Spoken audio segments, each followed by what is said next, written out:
velomio asandrato ny fideranao fatsarany minerany jesosy mikira hoe halleluya manrelapeo azy miaramkalaza azy fizino panjakasika sutrany ai jesosy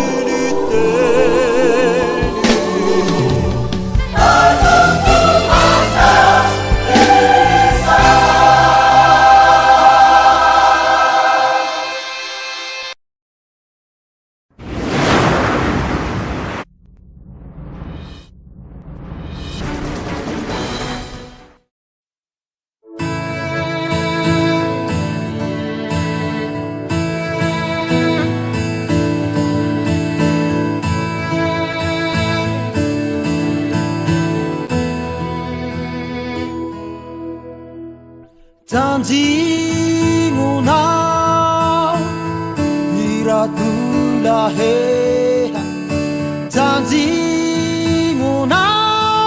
zuke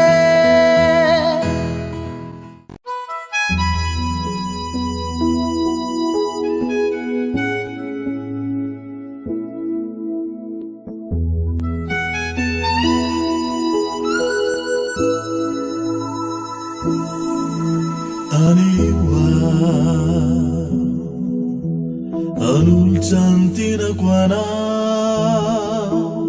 uvavulumelunawa mirizai ata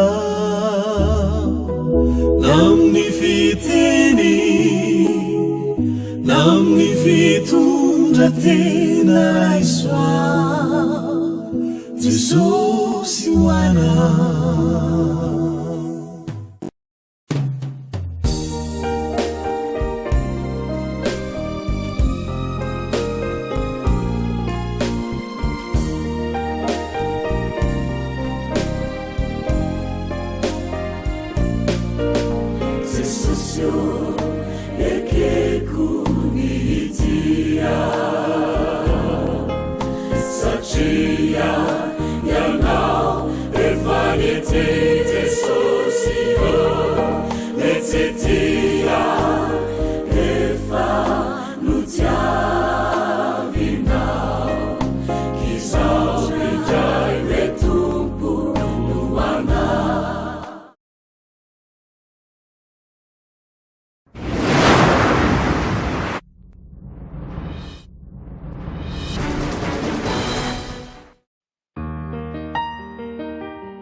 fitiavani Jesosy Kristy de tena loharano miboiboika avy ao anatiko ao ka de manosikay anamaraminao fitiavana satria ny fitiavani Jesosy Kristy de fitiavana tena fakely kananiany aza tianatolony mba hamonjenantsika olony.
Matokianaka voavela ny helikao izao efa nandevina ny fahadisoanao tahaka ny fandevina ny zavona ary ny fahotanao tahaka ny raona koa miverena amiko fa efa nanavitranao aho.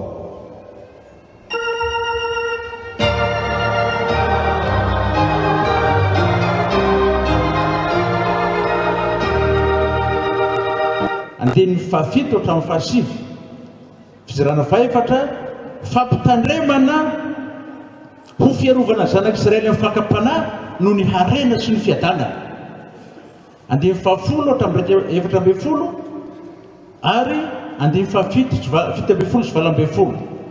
Fizarana fadimy farany fampitandremana momba ny voka-dratsy sy ny fanadinoana ny Jehova.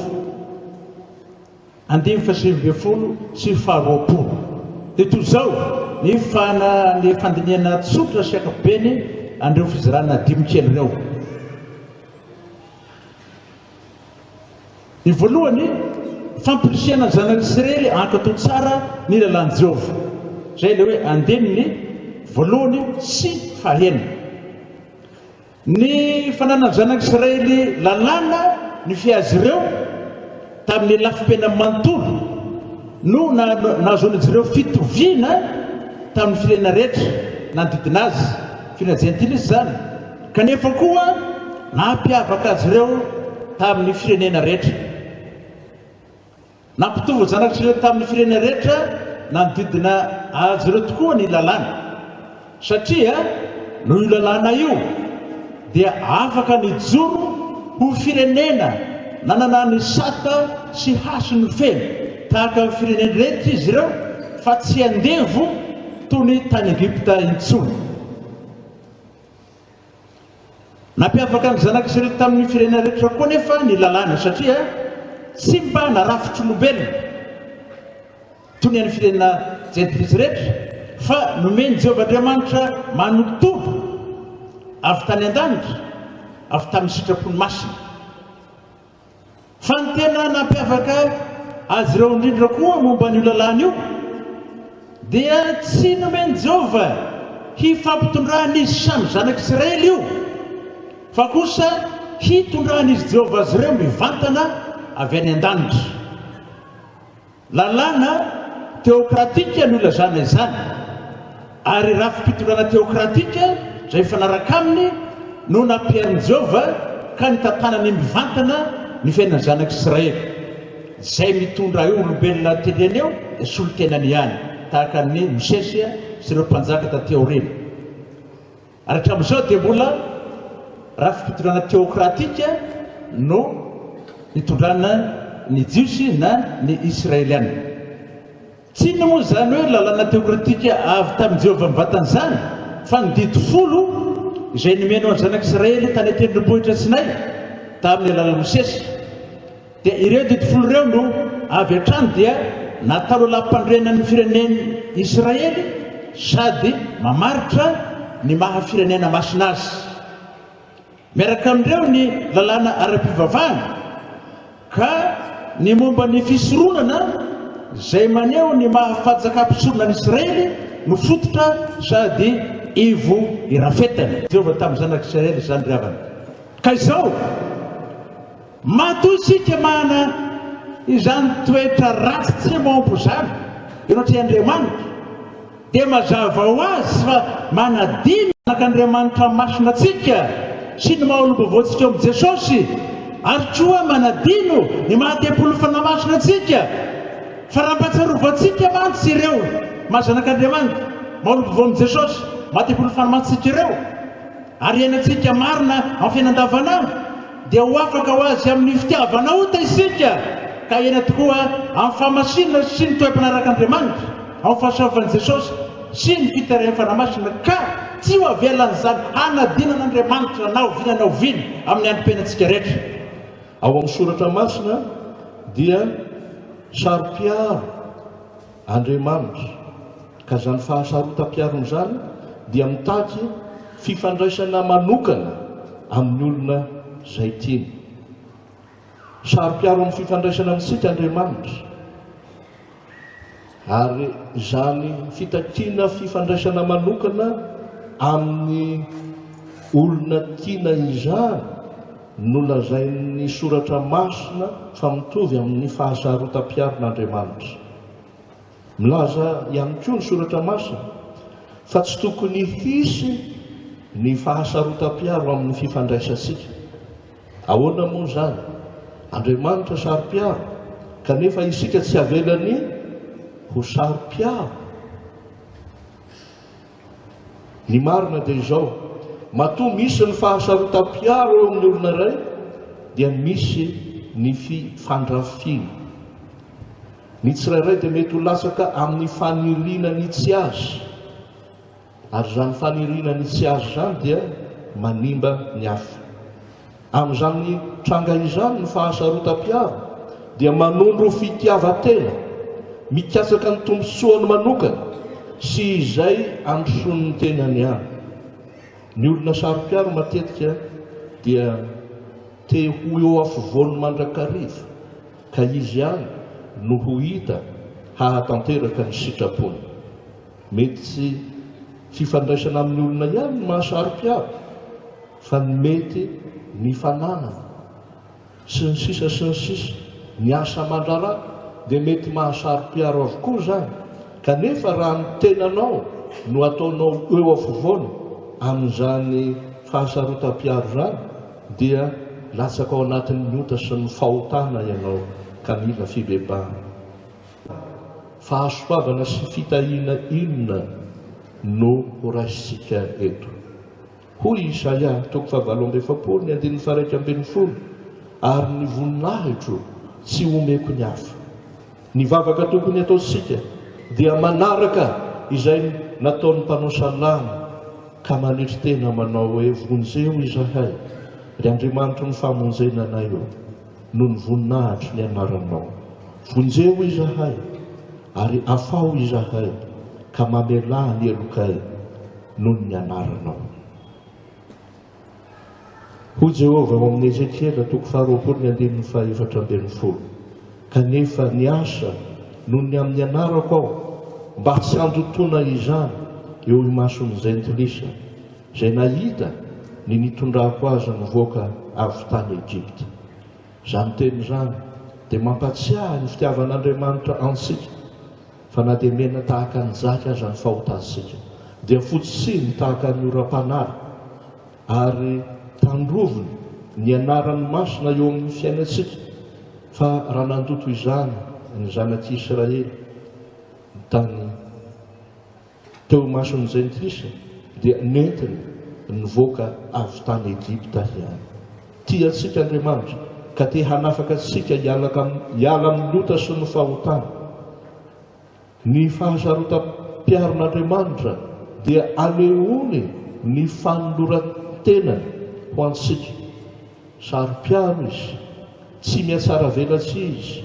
Io fahasarotam-piarona izay tsara io dia mahatonga ny fanoloran'ny tena ho antsika, fa tonga olombelona izy tao amin'i Jesosy Kristy zanany, ka nanatona antsika izay ankalazaintsika indrindra atoato dia ny amin'ny fahatongavan'ny teny ho nofo.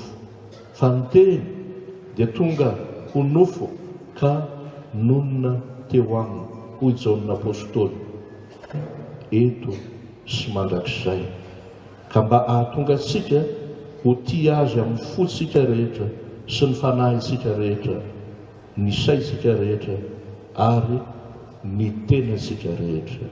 Amen. Voninahitra ny ho an'Andriamanitra ray sy zanaka dia azy hatramin'ny taloha indrindra sy ho mandrakizay. Amen. Mitsangana raiso ny fitahiana. Ho aminareo rehetra ny fahasoavan'i Jesosy Tompo, ny fitiavan'Andriamanitra ray ary ny firaisana sy ny fiangonana amin'ny fanahy masina. Amen. Tompo Jesosy fombantsika rehetra. Misaotra ireo ray aman-dreny izay miaraka amiko tokoa ny pastoran'ny tolo lehibe Ankaramalaza. Tonga teo maraina zareo samazy. Teo maraina teo dia fidododony ny any amin'izany Ankaramalaza izay fantatsika fa foibe toerana ara-panahy an'izany asa Ankaramalaza izany. Na Antananarivo zany foibe toerana administratif sy ny hafa tahak'izany dia ny fahatongavan'ny ray aman-dreny eto amintsika dia fifaliana ho antsika rehetra, ary dia miarahaba azy manokana isika sy ireo mpiara-dia aminy. Misy maromaro izy ao ny président Ntoby, ao ireo mponina maro izay tonga eto koa, dia atsangana manaraka aminy izany rehetrarehetra izany, dia misaorana an'Andriamanitra amin'izany rehetra izany isika rehetra miona eto, mba ho voninahitra Andriamanitra irery ihany. Tahian'Andriamanitra tompoko. Raha misy kely mandalo ny aretin-doha sy ny sisa dia ny sampana fahasalamana Toby lehibe Ankaramalaza dia efa nanokatra ny fandraisana antsika ato ambany trano-pitandremana ato, dia ao tsika voakarakara ary tonga dia mahazo fanafody ary fiatrahany, mety mahazo tsimbona koa azy, dia ny amin'ny fitandremana ara-pahasalamana dia izao ataotsika izao, manao masika atsika amin'ny fotoana rehetrarehetra, dia ilainy zany apetaka tsara sy ny sisa, dia izay ny fandaminana avy eo toy izao ny programa antsika toy ity programa ity. Lahateny voalohany pastora Andrianandraina Edvin mpitondra fileovana Tsiromandidy, pastora Nitoby Siloama Amparikambana. Toriteny fahaefatra pastora Andrianantenaina Herintsoa Elia mpitondra fileovana Sakay.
Zay watokana amin'ity andro anio ity mba mitsangana ianareo 3:50 amin'ny 100.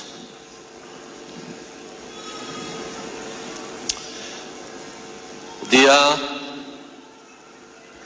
sotra amin'Andriamanitra izahay amin'ny fanekenareo ny fiantsoana izay niantsony tompo anareo ho amin'ity asa masina ity, amin'ity asa masina ity.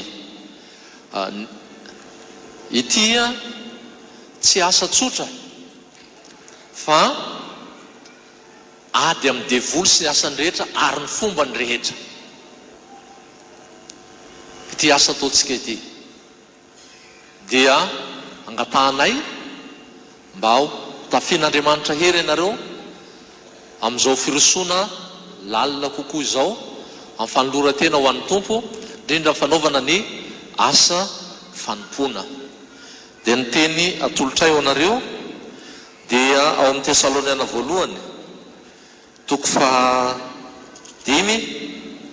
ny 7:20 sy ny 7:20 aminaran'i Jesosy. Ary Andriamanitra ny fiadanany ny hamasina anareo samy ho tanteraka ka aokarovana avokoa ny fanahinareo sy ny ainareo ary ny tenanareo ho tanteraka ka tsy anatsiny amin'ny fiavian'i Jesosy Kristy tompontsika. Mahatoky izay miantso anareo sady izy ihany no hanefa izany.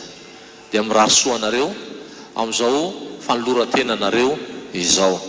Dia ny fanekena izay ataonareo eto tsy atao amin'ny ray aman-dren'ny pastora zany, tsy atao amin'ny ray aman-dren'ny pastora zany, fa ataonareo amin'ny Jesosy. Ataonareo amin'ny Jesosy. Dia aoka rehefa eny dia eny masina zany atao amin'ny Jesosy. Dia mirary soa anareo to. Varaontsana tamin'ny omaly nandreny statistika hoe misy 3:30 ato Tsirabe, ato akaiky ato.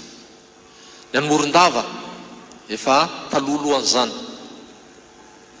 Ka raha voetsy Tsirabe na Morondava efa manakaiky atsika inge zany reo olona.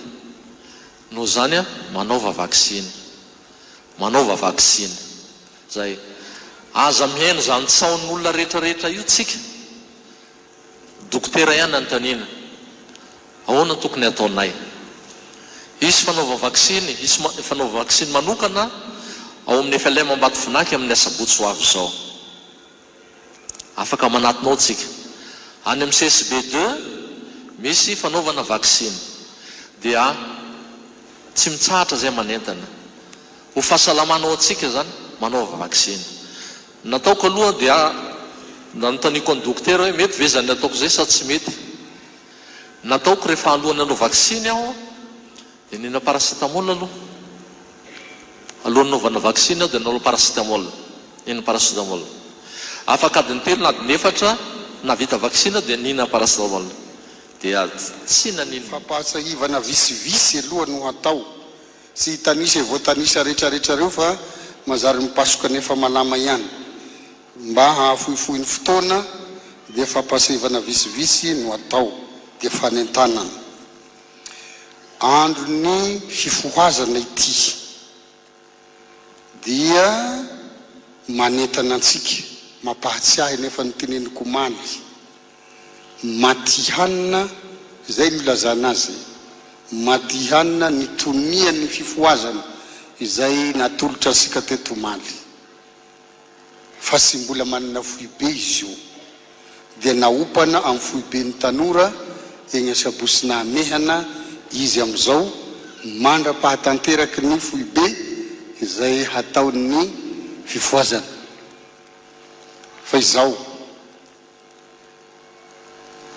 fanentanany ty sy mbola manana tokotany mako reo dia hoy aho hoe ito olobe marobe ato am-piangonana ato ity olo Antananarivo eto daholo hafa zahay lavitra agny tsy manana tokotany ndre lelam-pangady raika Antananarivo eto fa anareo misy manana dia mangataka zay malala tanana hanome tany hanorenany fifilina foibe averiko mangataka aminareo zay manana tokotany hanome tokotany ho an'ny fifilina hanorenany foibe sa tsy mety zany tony mba sy hovidiny io zany fa homeny mba amizay ny vola tadiavin'ny fifilina dia ny hanaovan'ny trano manana tokotany daholo zaho ny tsy manana lelam-pangady raika eto fa nareo misy manana be debe ka mba tiavany Jehovah-Andriamanitra ao dia mba manolora tokotany ho an'ny fifilina zay no hanomboasika izery hoe manahoana ny tazaky ny fifilina amin'ny fanolora-tena ho an'ilay Andriamanitra tiany ho avy ny advento zao isika eto Antananarivo moko mianatra fomba maro loatra ka dia manao na dia zay sy ny fanarahana aza sy ny fanarahasika FLM ny hampiasa ny jioga sy ny lamba latabatra sy ny lamba n'alitara mandritra ny advento ny bleu royal sy ny fanarahana na dia efa misy manao an'izany aza agny ivelany samby hitany zany samby nandeha tagny andafy aby ny olo io fa sy zay rehetra ataony olo agnandafy dia ataotsika ty fa zay ny fanarahana inona noho ny fanarahana dia mba hazao re zay ny fanarahana zay inona ny ampiasaisika amin'ny advento volomparasy io ny fanarahana zay no ananganako ny KMSL io isanganeto ireo ny tenany zany fa sy zaho ireo KMSL ireo nanapaka an'izany fa zahay mpagnatanteraka fotsiny mba hazao no ny fanarahantsika fa aza dia mianatra zay sy ny fanarahana zay fa to mampiseho fisarasarahana zay miangavy re tompoko mba ho aza isika ny fanapahan-kevitra iombonana satria izay no maha FLM iray tsy mivaky asika ka dia mangataka an'izay zahay amin'ny mahamambrany KMSL sy mahabrofy be dia apetraka aminao président Antananarivo fa nareo eto moko ny manao an'izany fa zahay agny zay ny fanarahana dia hazainay fa nareo eto moko olo manampahaizana aby mahita internet mahita ino dia zay hitanareo amin'ny internet no ataonareo fa sy ny fanarahantsika zay ny fanarahansika aloha no aingaviana atao azo ampidirina ho dinihina koa io raha tiasika dia dinihina dia napahana hevitra agny andafany misy vehivavy vita ordinationa luterana sy ny fanarahasika dia miaritra reto namasika reto fa sy ny fanarahana zany zay ny fanarahana aloha ny tanterahina fa sy samy manao zay tiany isika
misaotra an'Andriamanitra itsika ry havana tanteraka somatsara ny fotoan-dehibe fanokanana ho mpiandry tamin'ity fotoana ity. Miarahaba ireo mpiandry vaovao amin'ny anaran'i Jesosy. Miarahaba antsika rehetra koa nahazo namana vaovao dia homba antsika mianakavy any ny tompo.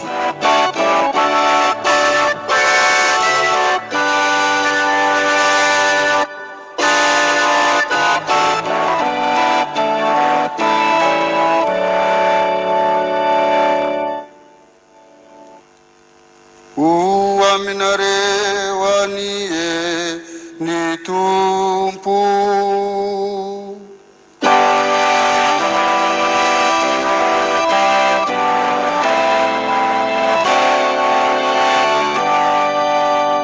itay anareo anie ny tompo ka hiaro anareo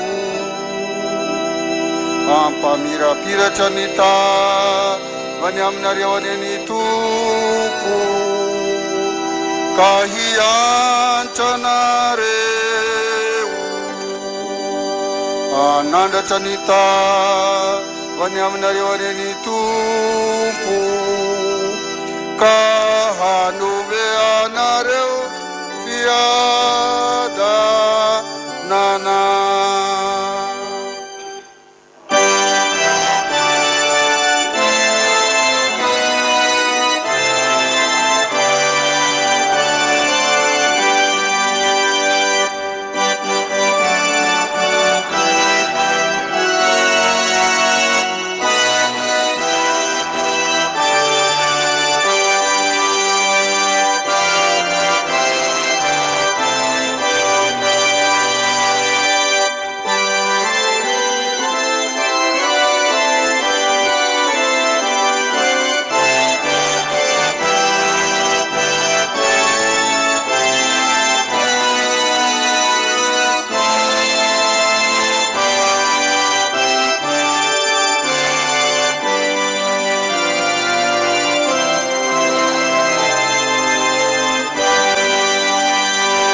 Halleloja, miderahan'Andriamanitra eo amin'ny fitoerany masina. midera azy eo amin'ny abakabaky ny heriny, midera azy noho ny asany lehibe, midera azy araka ny aben'ny voninahiny, midera azy amin'ny fitsofana ny anjomara, midera azy amin'ny valia sy ny lokanga, midera azy amin'ny aponga tapaka sy ny dia, midera azy amin'ny zava-maneno tendrena sy ny sodina, midera azy amin'ny kipantsona maneno, midera azy amin'ny kipantsona tsara feo. Aoko izay rehetra manam-pofinaina samy hideran'i Jehova. Aleluia. Ny orga vita malagasy voalohany DH002. Voalohany dia ho tanterahan'ny mpitendry zava-maneno eto Ambatovinaky, dia anao ny sehatra Andriamatoa toko izay mpitendry orga eto Ambatovinaky.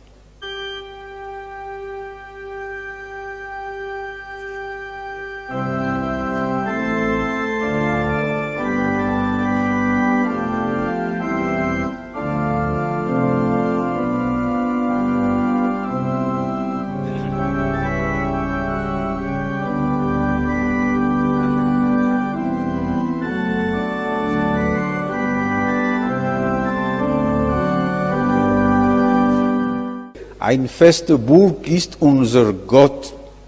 Je nadikany anglisy, a mighty fortress is our God. Izay tsy hafa akory fa ny emanda fiarovana. Ho tendren'Andriamatoa Pascal izay mpitendry orga eto amin'ny fiangonana Luterana Malagasy Ambatovinaky.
Tapam-potoana faharoa dia fandarana izay nanasana ny mpakafy sy ny mpiangaly ny zava-maneno indrindra ny orga izay saorana manokana tonga eto amin'izao tolakandro izao. Eo ny fitiavantsika ny mozika eo koa ny fijerentsika ny avantsika mitendry fa izay zava-dehibe anio dia ho aseho amintsika inona no vitany orga io, atraiza ny mafeno ny maorga mpiangonana azy, vokatry ny fikaroana amantaona ny maro nataony mpakafy orga ary mamela ny fona aminao Andriamatoa David Asina fa voatonina ny anaranao, fikaroana taona ny maro miafara amin'izao famokarana orga vita malagasy feno, ny farombona ny mpahay ny ingénieur, ny mpahay elektronika malagasy, hatramin'ny mpandrafitra aza voamboana ny vatana aby orga tambonin'ny tany no voamboana ny vatana. Sandretra zany no ifaliantsika ka ijerenina zany misaotra ny Andriamatoa Miravo izay mitarika ny mpitendry mozika tongeto, avy eo amin'ny fikambanan'ny mpitendry zava-maneno sy ny mpakafy ny orga izay hampiseho amintsika miaraka amin'ireo namany zany hoe toy inona izany orga izany a, inona no mety ho vitan'izany.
Somary anazava kely fohy kely momba ny improvisation hoe maninona moa zany ny improvisation no atao amin'ny sehatry ny fiangonana dia misy le hoe prélude, interlude sy ny postlude, le feokira idirana zany na ivoahana, dia misy fotoana amin'ny andro firavoravona lehibe no imposen'ny fiangonana ny feokira ho tendrena, fa amin'ny alahady tsotra mandavataona na le ordinary time ozy izy ny teny anglisy, ireny zany dia tsy fohy kely ny fotoana idiran'ny mpitondra fivavahana hitarika ny fotoana ka tsy maintsy ampianarina manao improvisation ny organiste, ary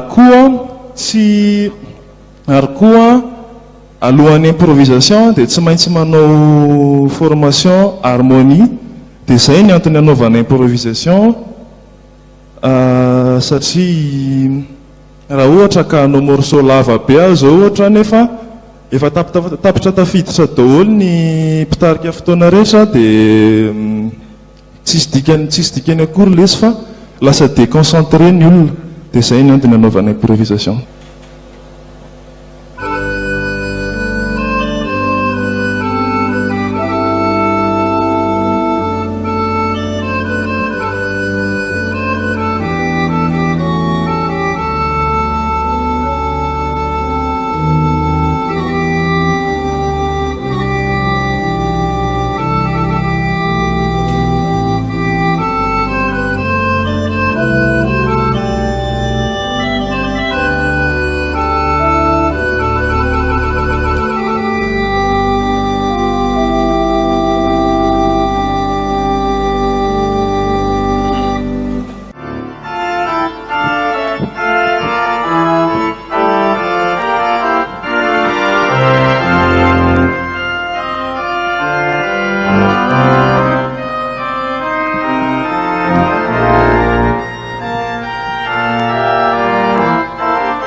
dia mirary ny fiadanan'ny tompo amintsika rehetra ho amin'ny manaraka indray. Mirary soa tompo.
Thank you.